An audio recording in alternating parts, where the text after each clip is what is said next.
تو اللہ کے نبی صلی اللہ علیہ وسلم نے یہ تعلیم بھی دی ہے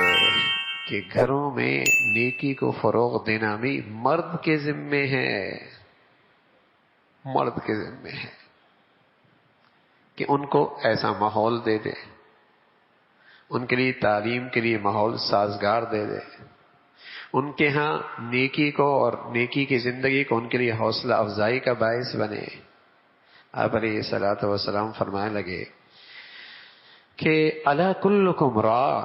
وکلکم مسئول عن رعیتی، تم میں سے ہر ایک شخص نگہبان ہے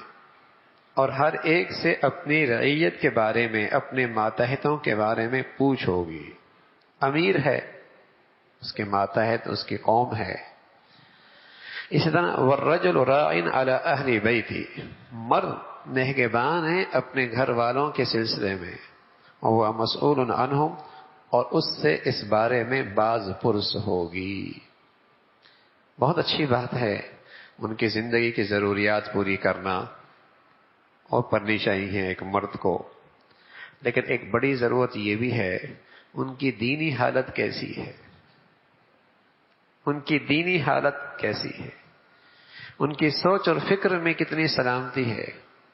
ان کی زندگی کی ترجیحات کیا ہیں،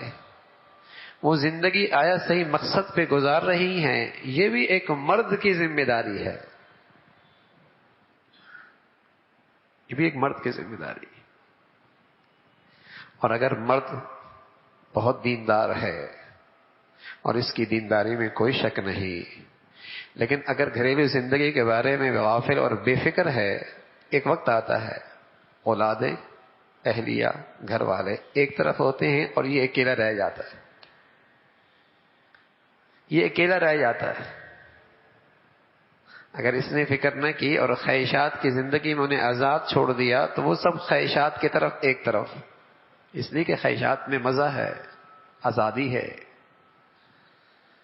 تو کل اس کی اپنی دینداری خطرے میں پڑ جائے گی۔ خوشیوں کے موقع پہ، شادیوں کے موقع پہ، رشتوں کے موقع پہ، تعلیم کے موقع پہ، تربیت کے معاملے میں۔ لیکن اگر دونوں کی زندگیاں وہاں نیکی پہ کھڑی ہوں تو بچیوں کے لیے تربیت کے فیصلے کرنا آسان، تعلیم کے فیصلے کرنا آسان،